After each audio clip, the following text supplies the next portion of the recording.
Welcome back, or welcome for the first time. Either way, you made it. And that matters, because tonight, we are not just drifting off. We are stepping into something stranger, something sharper, something stitched together with bells, wit, bruised knees, and too much wine. We are stepping into your life as a medieval joker.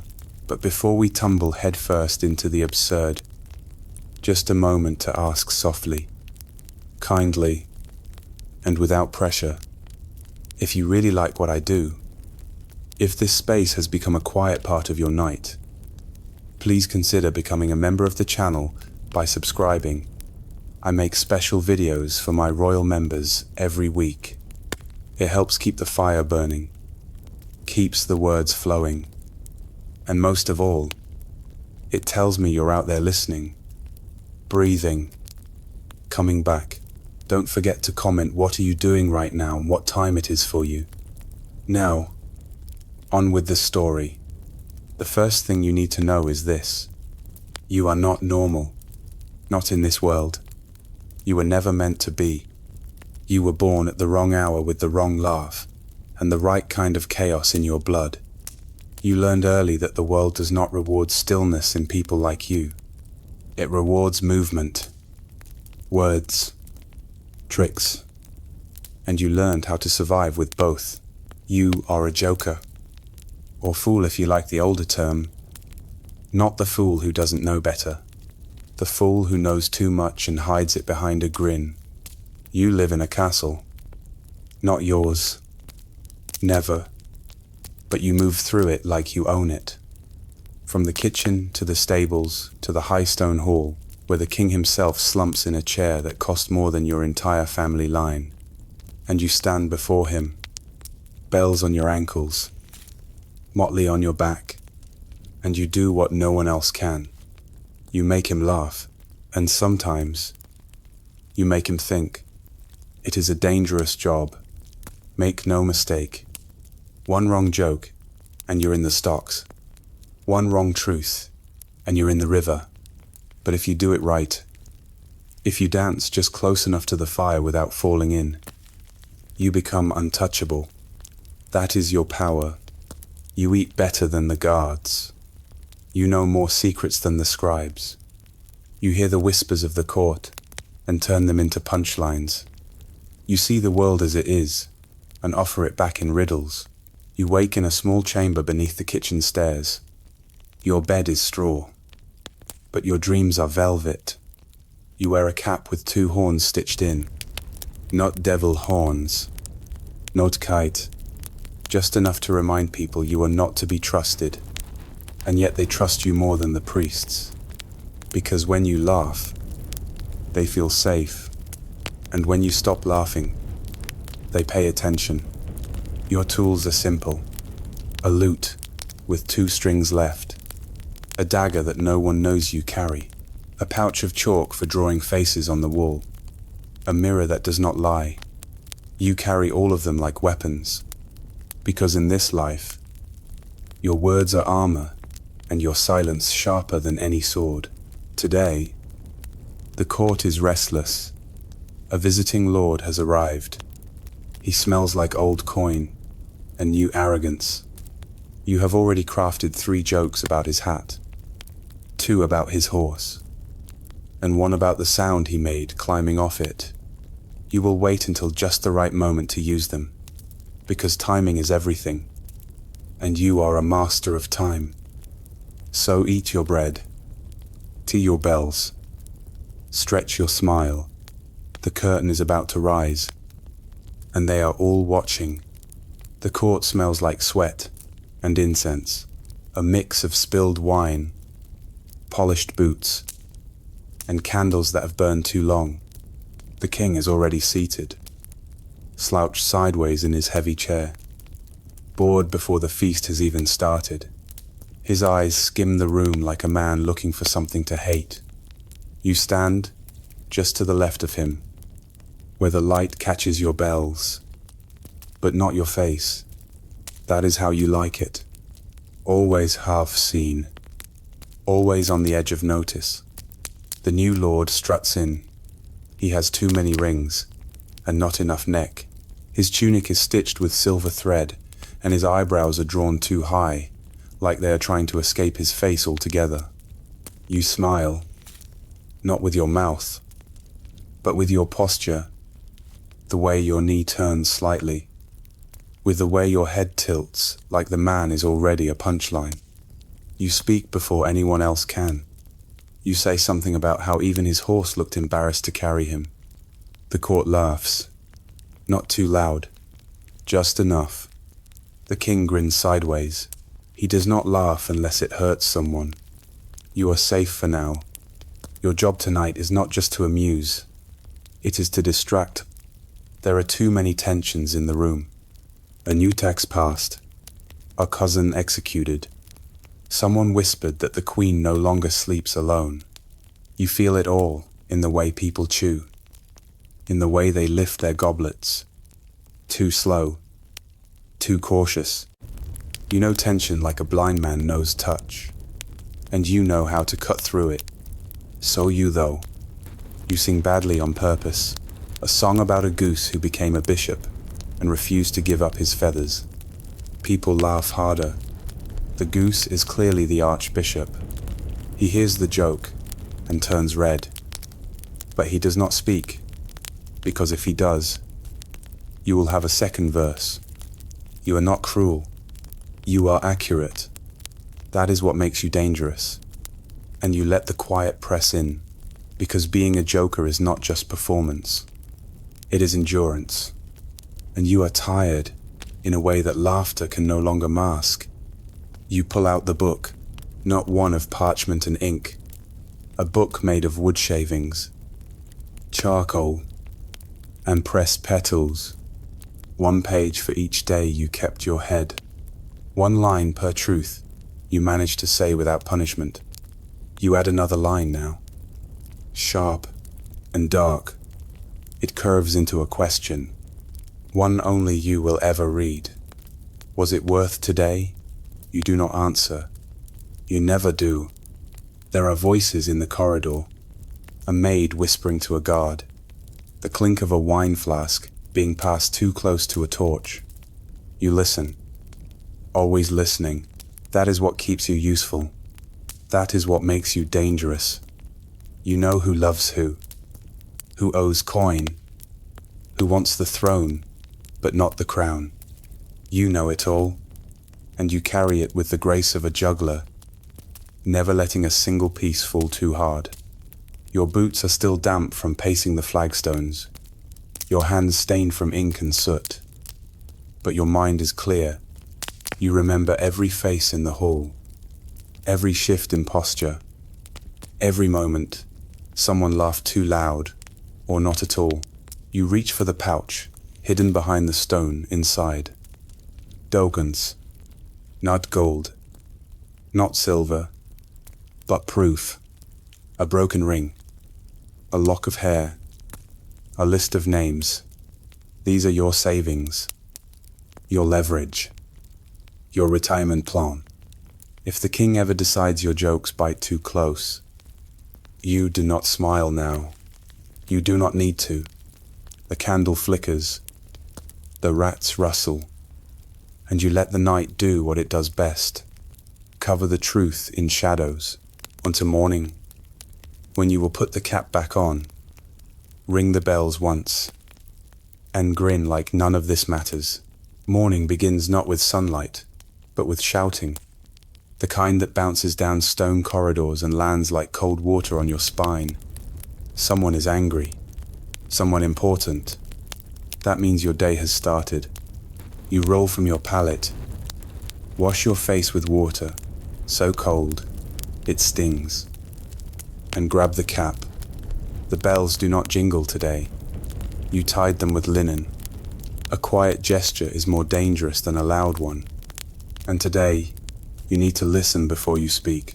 You climb the servant stairs 2 at a time, moving through the kitchen like a ghost. The cooks are already elbow deep in flour and complaints. You swipe a crust of bread and catch a wink from the girl who sharpens knives faster than most men draw them. She mouths the word fight and points to the hall. That is all you need. You slip into the back of the room. Unnoticed at first, the king is on his feet, red-faced and pacing. The duke stands firm, arms crossed.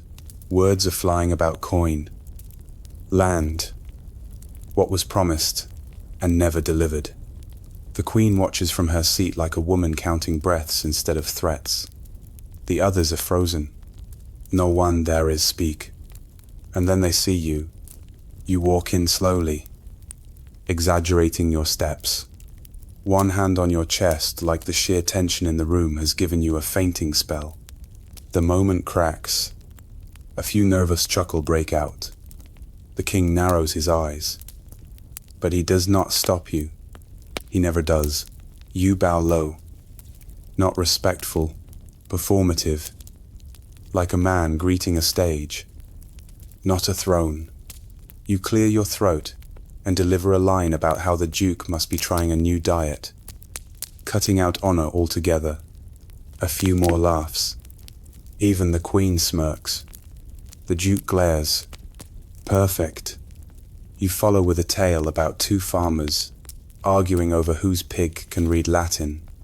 By the end of it, the tension has peeled back just enough for the king to sit again. This is your work. Not juggling. Not singing. Not dancing. Control. You are the oil on the wheels of a broken cart. The crack in the dam that lets pressure escape.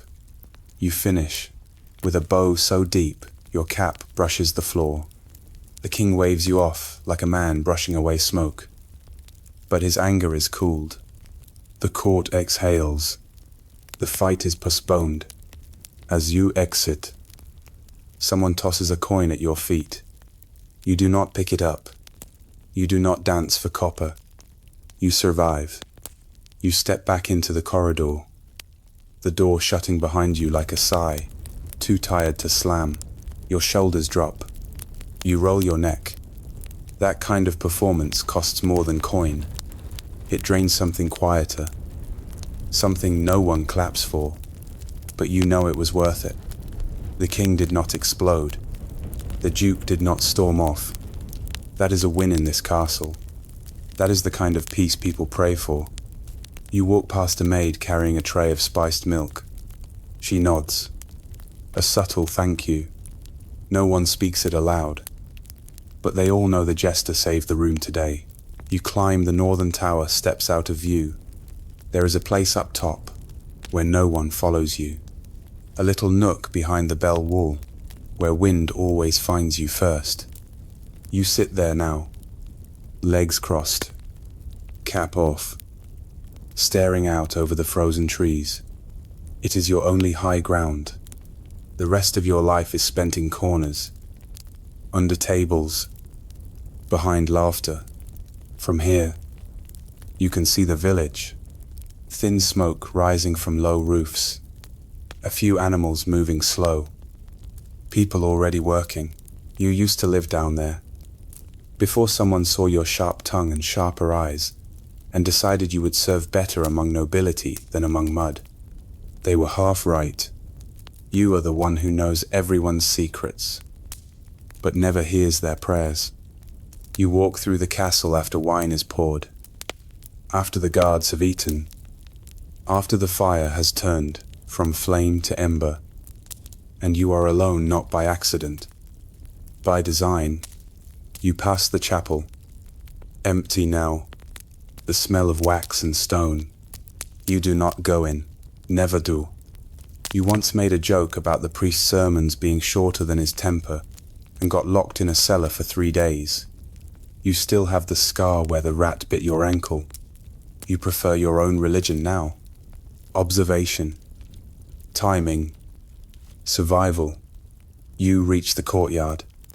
Snow has started to fall, thin at first, quiet, the kind that looks like dust but bites like glass when it finds your skin. You tilt your head back and let it touch your face. This is the closest thing you get to prayer. A soft sky, a cold truth. You return inside, through the scullery door. The kitchen is empty, but the fire is still warm, and there's half a loaf left on the cutting block. You tear a piece, dip it in broth left on the coals, and eat in silence. This is your feast.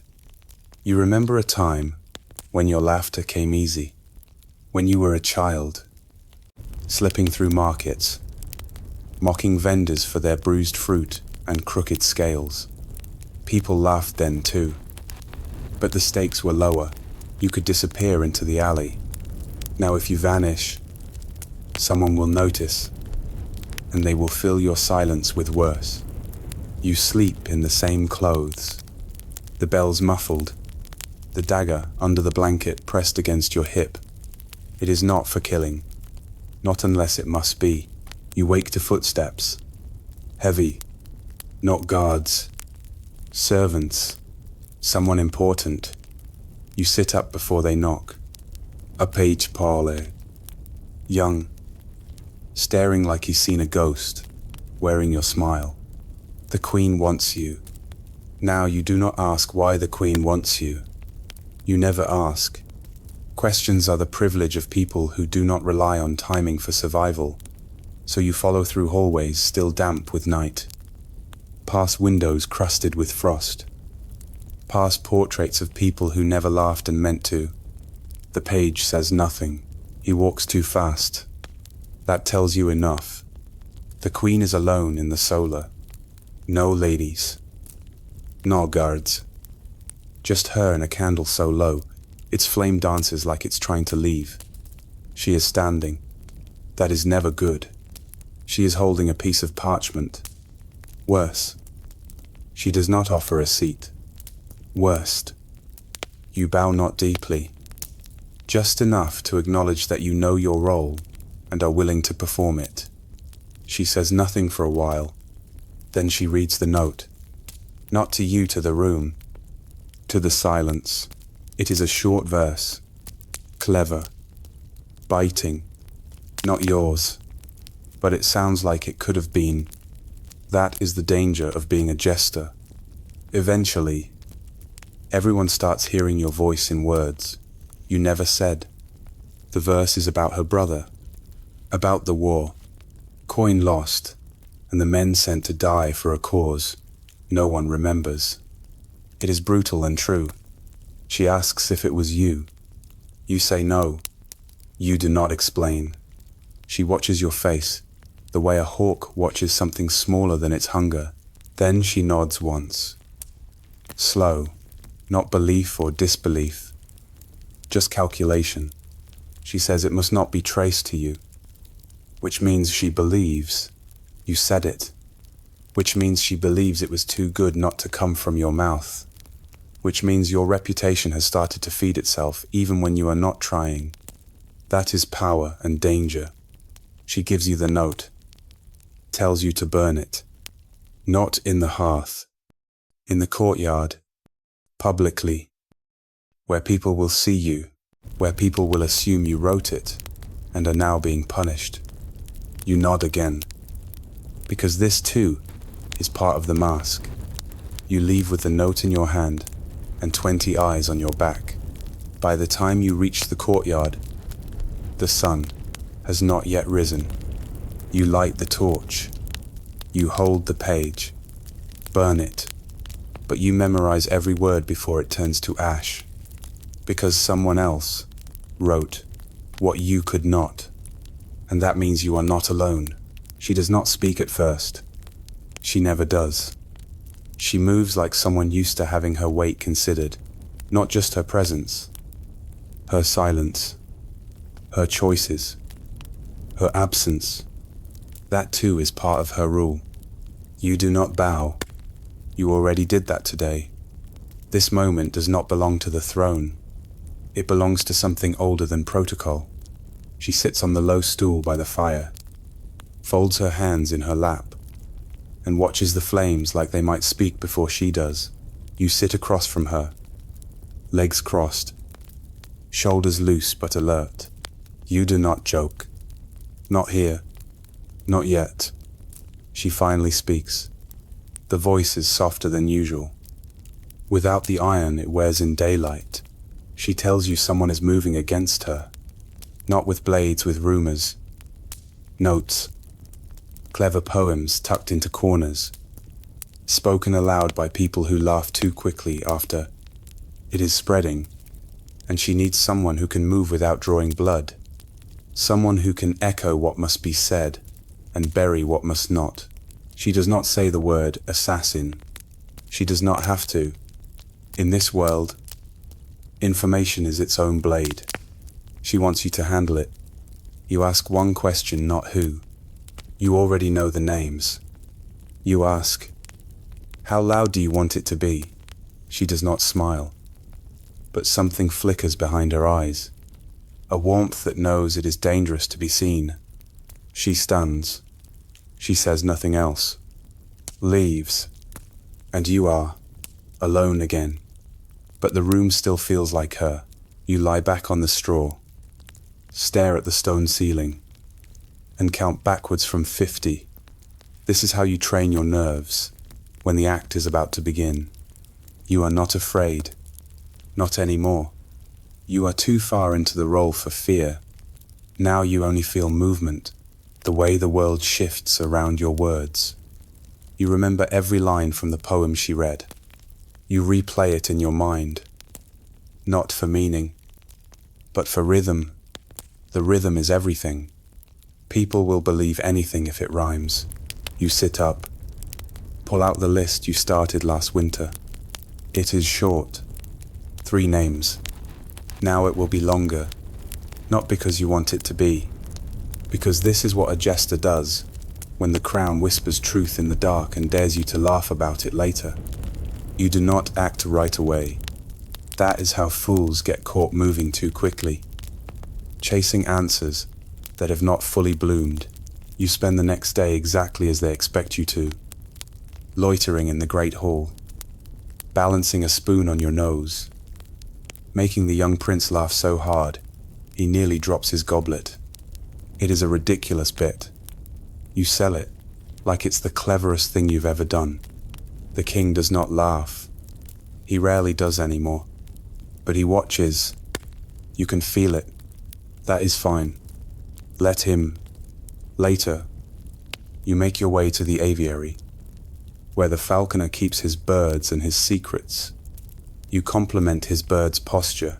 He laughs, calls you an idiot, then gives you what you came for, a folded note tucked under a seed bag, written in the same ink that stained the parchment, burned in the courtyard.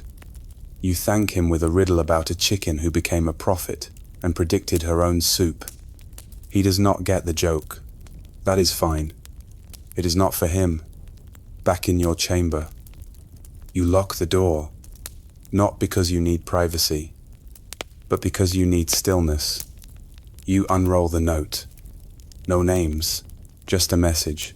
The ones closest to the fire are usually the ones feeding it. You read it 3 times, then commit it to memory. You burn it without hesitation. You stare into the small flame longer than you should. You return to the hall in time for supper. You perform again. This time, with shadows cast on the wall, making nobles into animals, animals into kings, kings into goats. They laugh. They always laugh when it sounds like someone else is being mocked. They never realize when the blade is for them until it is too late.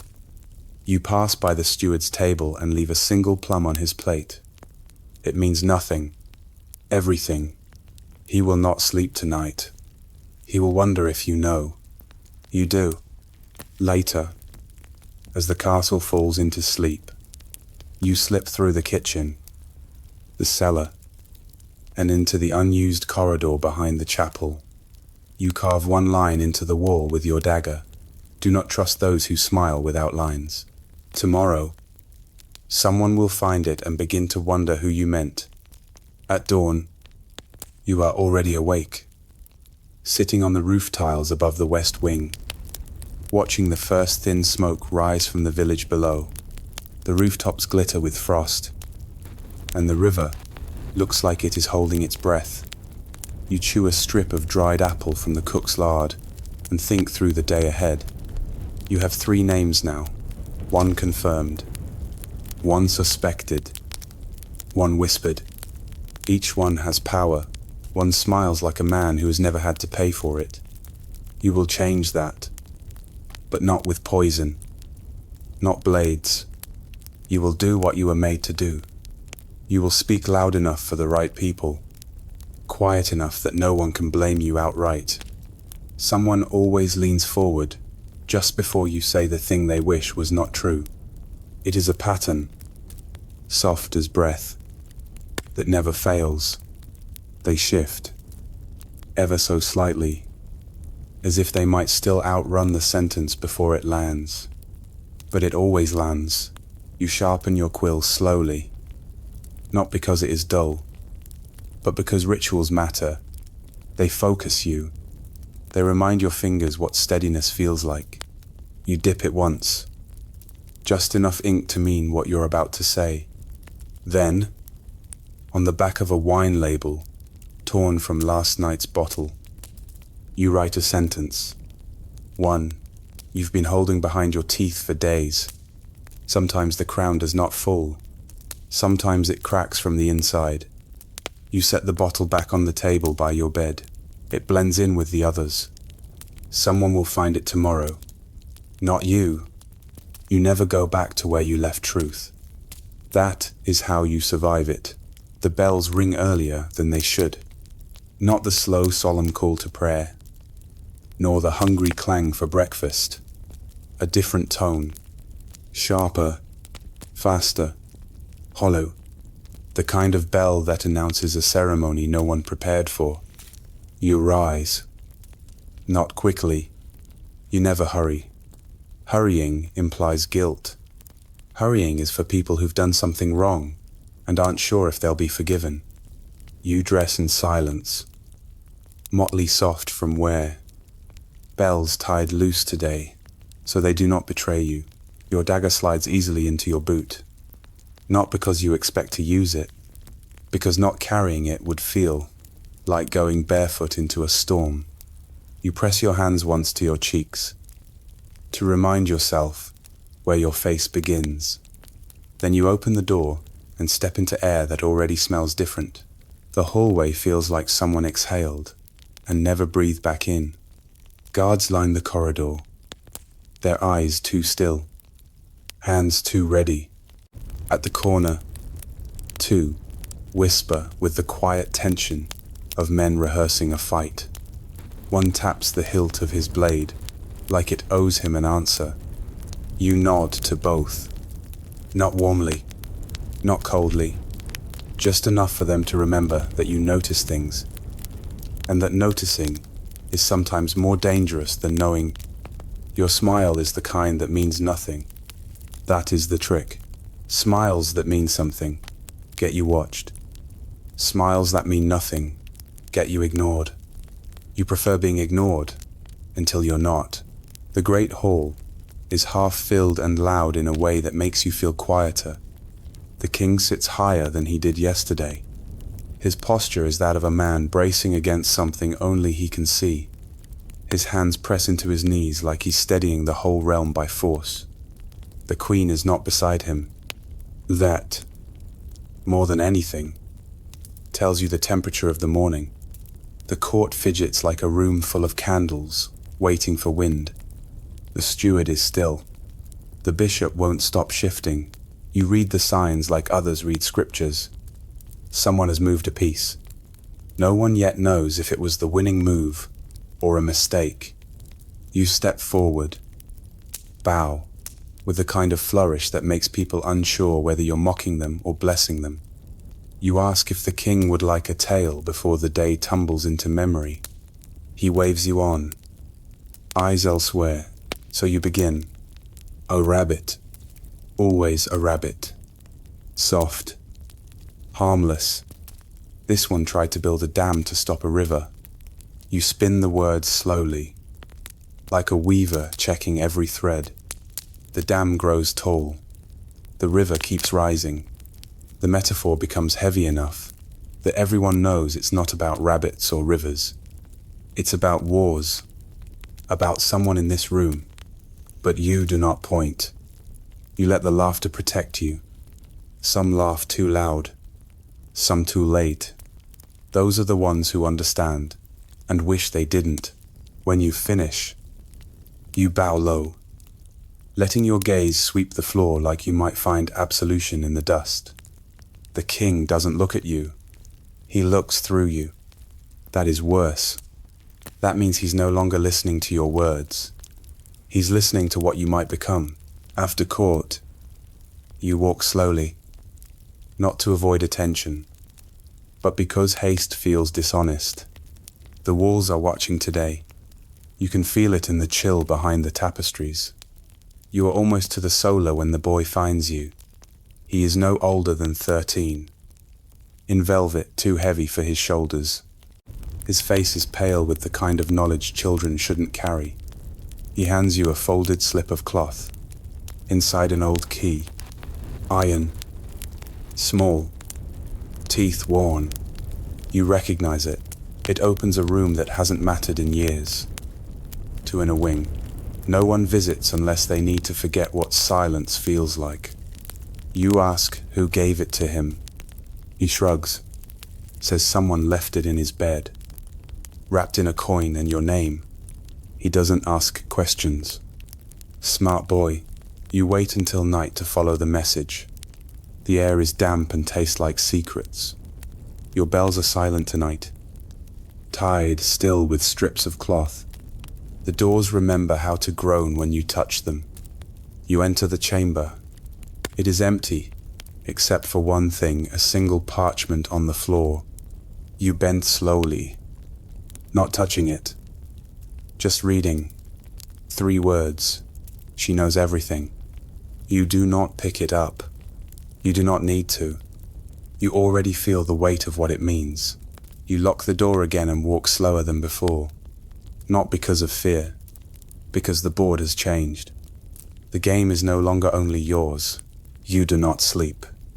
You sit by the window and let the moon climb like a silver truth. You cannot stop. It feels like it's watching you. It always does.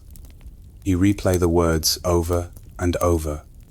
Not a threat, not a plea, just a fact left behind in a room that holds no lies. You think of her, of the way she never touches anything, unless it matters, of the way her voice can cut without lifting. You wonder how long she's known, not just about you, about everything, about the way rock curls beneath gold, about the cracks no one speaks of. And you wonder if she's been waiting for someone like you, not brave, not loyal, just willing to step far enough into the fire so she never has to. No one glances up. That is worse. It means they are watching without looking. It means you have already become a weight in the room. Something counted, but not acknowledged. You drift beside the musicians and pluck the wrong strings on purpose. A note goes sour. Not enough to stop the music. Just enough to make it taste like something has turned. You make no jokes today. You tell no stories. Sometimes silence is a louder scream than laughter could ever be. Sometimes silence wraps itself around a room and squeezes the air from its corners until even breath feels treasonous. By midday, your absence from the usual places becomes its own kind of performance. The courtyard feels colder without your voice cutting through the frost. The stables feel quieter without a rhyme. The kitchens hold no whispered riddles. People notice that you made yourself loud yesterday so you could be quiet today. Now your silence is not absence. It is intent. You walk the upper halls, the ones no one visits unless they've run out of lies. The wind creeps through cracked stones and sighs like memory. You pass portraits of kings who died, pretending their crowns were still heavy. You pause before each one, nodding slightly, like fellow actors who never took off their masks in time.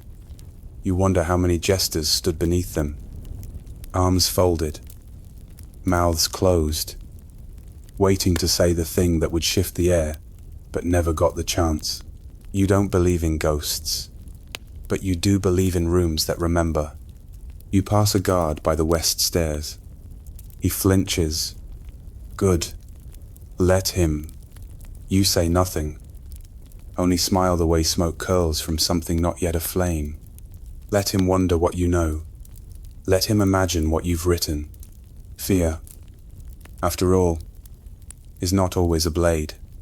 Sometimes it is the space between a grin and the next breath. That night, no summons comes, but as you pass her chamber, the Queen's door is cracked open. That is its own language.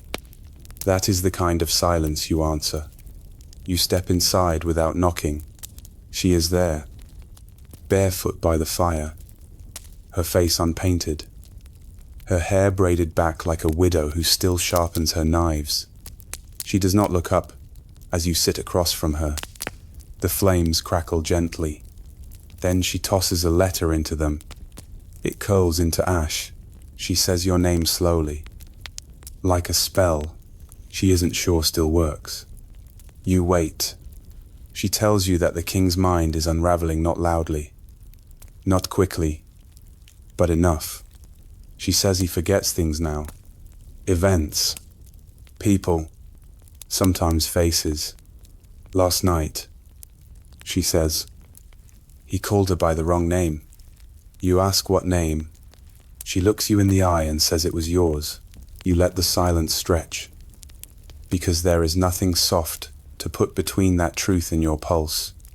Then she stands, walks past you, opens the door, and says only this: if I disappear, make sure they remember me as dangerous. She leaves before you can answer. You do not need to. You stay in the room a while longer. The fire burns, but the walls feel cold. You take the bells from your coat and fold them into cloth. You place them gently in the hearth. You do not burn them. Not yet. There is a difference between letting go of something and knowing when it might be needed again. Now you walk without sound. Not because you are hiding, because the absence of sound carries further. The castle knows your rhythm. When they do not hear you coming, they wonder. That wondering is your new power. In the kitchens, no one meets your eyes. In the chapel, even the statues seem to pray with mouths closed. The whole place has begun to hold its breath. It is the hour before a storm, and everyone can feel it, but only you know which way the wind is blowing. That afternoon, you return to the old archive room. Dust, silence, forgotten names. You are not looking for answers. You are looking for patterns. You find letters written in a hand too clean to be honest. Notes signed with names, no longer spoken. One from a steward who retired too young. Another from a noble who vanished during a feast. Another from a queen whose portrait was quietly removed days after her funeral. You do not read them as history. You read them as warnings. You begin writing them down, not enemies. Boot endings. That evening, a boy meets you outside the barracks. Small, fast-eyed, smelling of horses and soot. He hands you a page sealed with wax in the shape of a crow's foot. Inside, he has begun asking if you were ever real. You fold it slowly, then crush it in your palm. Let it fall into the water trough where the horses drink. That message does not need to be saved. It has already carved itself into your spine. If the king no longer remembers your name, it is not because you are nothing. It is because you have become the part of him he most wants to forget. That night, you perform. Not by request, by design. You appear unannounced, stepping into the great hall, like a shadow clothed in voice. You wear no bells, only black. That, more than any joke, draws the eyes. You begin a tale about a tower that forgot what it was built to protect. A tower that looked out across a land it no longer recognized.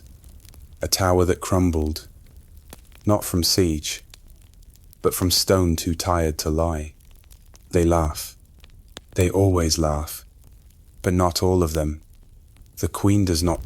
She smiles, but it is not mirth. It is recognition. She watches you until the last word leaves your mouth. And then she walks away alone. You pick up the bells and hang them from your belt. Not as armor, no. As a reminder, a weight, soft and hollow, to tell you who you were and what they made you into. You do not wear them for sound. You wear them for silence. You do not get to forget. The queen holds court from the high seat now. There is no fanfare, no trumpet, no proclamation, just presence. Her voice has changed. It cuts differently now. It carries not because she shouts, but because no one dares speak through it. There is no longer a pretense of softness. She speaks like someone who has already buried what needed burying. Her commands fall like stones into water clean. Irrevocable, she severs 2 trade agreements before breakfast, raises a new tax by midday, and sends a letter sealed with her own blood to the southern marshes by nightfall. You watch from the gallery, a shadow among tapestries, and no one questions why you're there. You are not required, but you come, because watching power shift is how you stay ahead of it. She looks different from above, not smaller, sharper, like a blade laid flat. You wonder how many in the room understand what they are witnessing. Few. Most are still adjusting their words to her new weather. But you know, you've seen people transform before. Though never so completely, she no longer carries the throne. The throne follows her. That evening, a summons. No page this time. You are simply expected. You find her in the tower room, the one where wind screams even on still nights. She stands by the fire, sleeves rolled, hands bare. She looks tired, but not worn. She looks like a sword that's been used properly. She does not ask you how you are. She asks if you are still her fool. You answer, no. She nods. That is not a surprise. Then she asks if you are still her shadow. You do not speak. That is answer enough. She hands you a sealed parchment. Thick, heavy, still warm from the wax. It must be delivered. She says, by you, not by courier, not by whisper. The name is familiar, one of the old scribes, who vanished during a cleansing. You had assumed he was dead. When your eyes flicker, she smiles faintly. That is her answer. Go at dawn. She adds, no escort. You nod once. Slow, deliberate. Before you leave, she asks one final question. If the throne forgets my name, will you remember it? You look her in the eyes and say, yes, but only if I forget mine. You leave before the sky even considers light. The mist hangs thick and low, curling around stone, like it wants to remember everything it touches. You wear black, no collars, no bells, no mask. Your dagger rides at your hip, no longer hidden. The sealed letter rests behind your ribs, tucked tight, like a second heart. The guards at the gate open it without question. They do not salute. They do not smile. They nod. They watch. The way people watch statues of forgotten saints, too afraid to pray to them, too afraid not to. The road south is quiet, winding through trees that creak, even when the wind is still. Oaks older than the crown. You pass a caravan with painted wagons. No one greets you. One of the children stares. You offer a small smile, not warm, not cruel, just there, and they look away. By nightfall, the ground begins to soften. The marsh is near. The air thickens. Sweet rot. Tangled with memory, the village is more suggestion than place reads. Scattered wood. One longhouse that breathes smoke into the dark. You find the one with fire still living in its hearth. Inside a man, ink-stained fingers, eyes like burnt parchment. He takes the letter without question. He does not read it. He smells the wax, nods, and tosses it into the flames. She remembers. He says, "Then, the work will begin again." He pours you tea. Bitter, black, no sugar, no questions. He does not ask your name. He knows it. Or he used to. That night, you sleep by the hearth, with your boots still on. A dog you didn't see before curls against your side like you've known each other forever. The fire breathes slow, steady, familiar.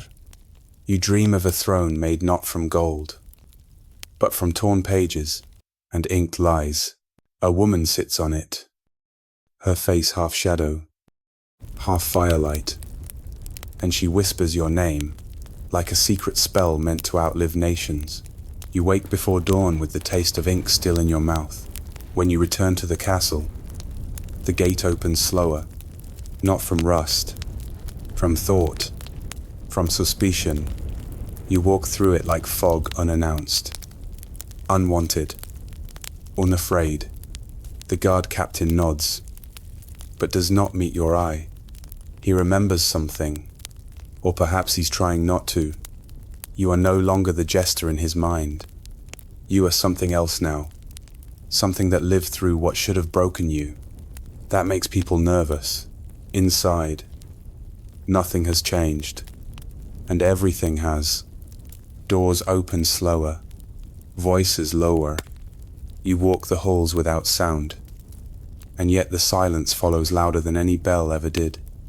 In your chamber, the latch is undone. Inside, nothing is missing, but everything has been moved. Your stool angled wrong, your blanket folded like it was meant to be noticed. Someone was looking for something. Someone didn't find it. You do not lock the door again. That is your answer. Later, the message comes not from a herald, but the cook. She hands you a crust of bread and says only 3 words: "It has begun." You nod, say thank you, take the bread, but do not eat it. You walk to the highest tower, where the air thins and the sky stretches wide enough to hold prophecy.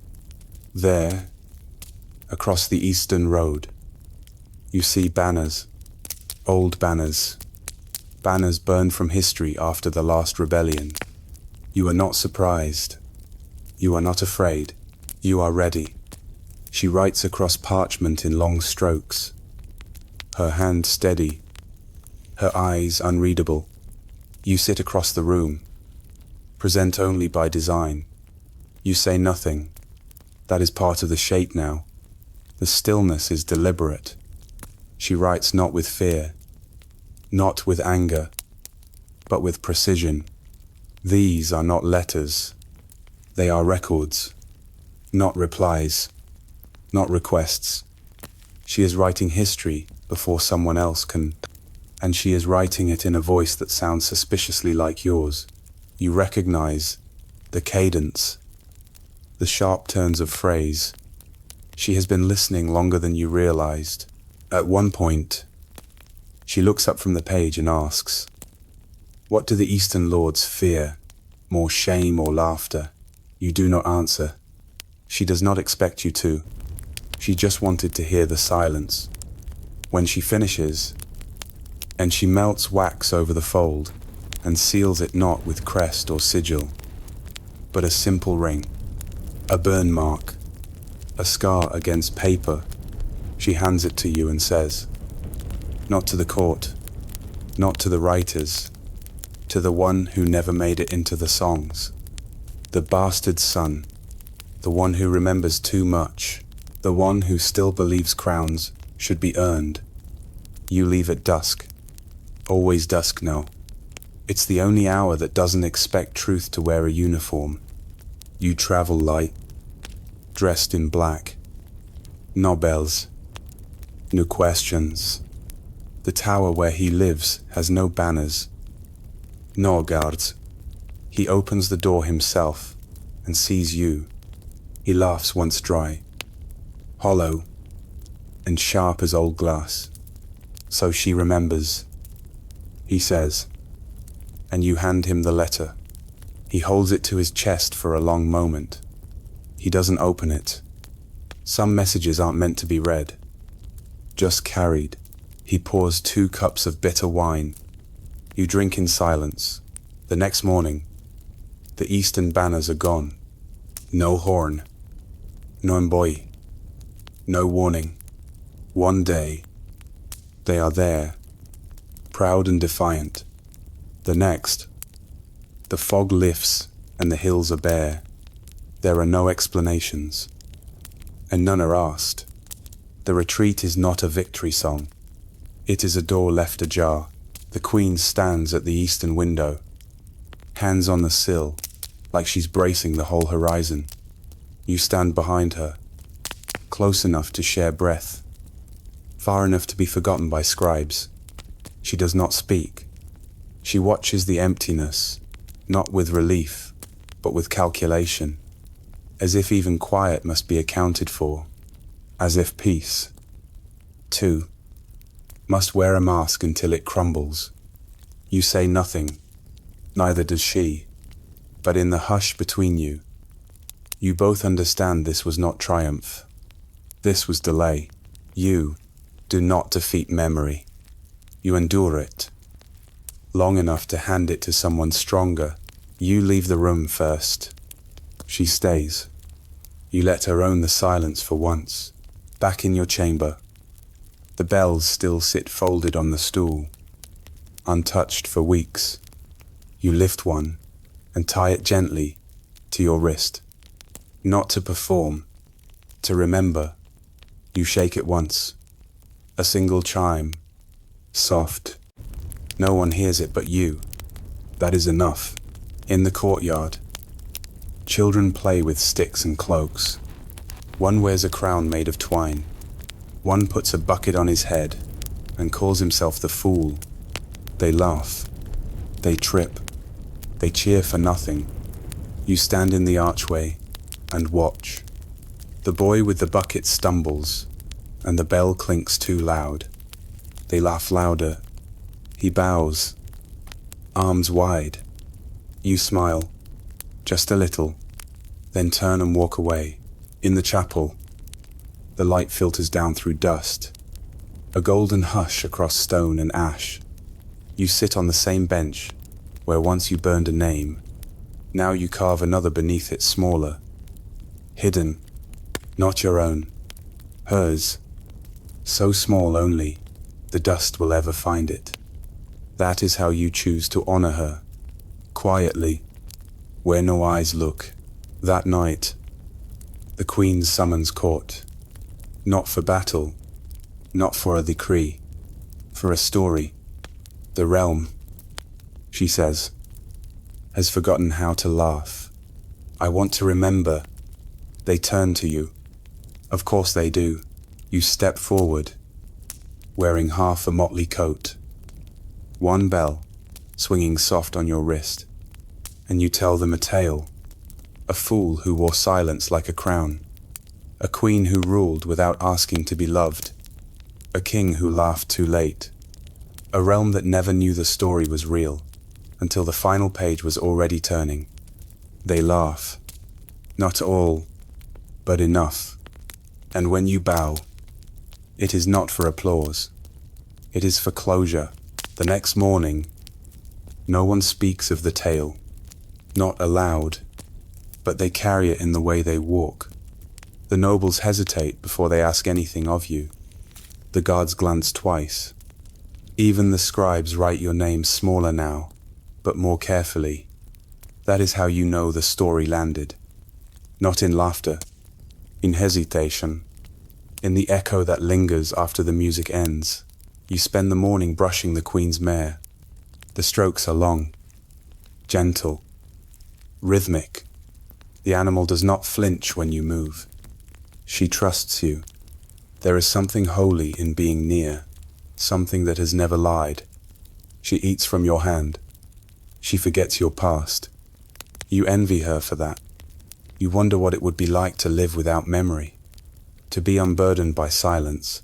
By midday, the steward delivers a sealed pouch.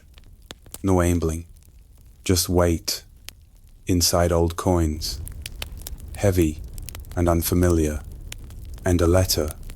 You know the hand before you unfold it. You taught it how to hold a quill. It is from the prince, no longer a boy, king in waiting. The message says nothing of thrones, nothing of succession, just 5 words. 5 words.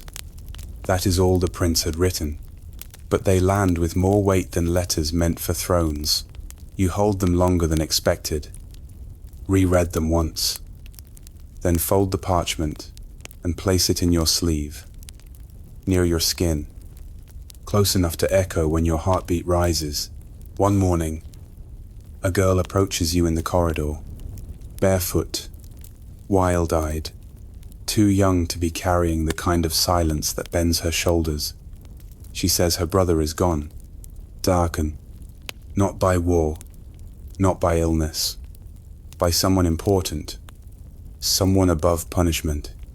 She says she was told to forget, told to be grateful, told to be quiet. Then she asks you, not as a fool, not as a court voice, but as someone who still remembers, is forgetting what keeps people safe. You crouch to her level, look her in the eye, and you tell the truth. Forgetting keeps kings on their thrones, but remembering is the flame beneath their feet. You hand her a scrap of parchment, already creased. Write what you know. Leave it under the chapel stone. I'll find it. You always do. Later that evening, in the Queen's chamber, you mention the girl. You never say her name. You never have to. The Queen listens. As always, nods once, nothing more. The next morning, a noble leaves court early. No charges, no punishment, just absence. A chair no longer occupied. That is what justice looks like here. Not a shout, not a sword, but a quiet vacancy where arrogance used to sit. It is not loud. It is surgical, and only fools and queens are trusted to hold the knife. That evening, you walk in the garden. The grain has begun to sprout green. Thin, defiant. You kneel beside it, press 2 fingers into the soil, and whisper, still growing. It is not prayer. It is acknowledgement. The land still believes. The Queen speaks less now. Her voice is rarer. And because it is rare, it is sacred. When she does speak, people still.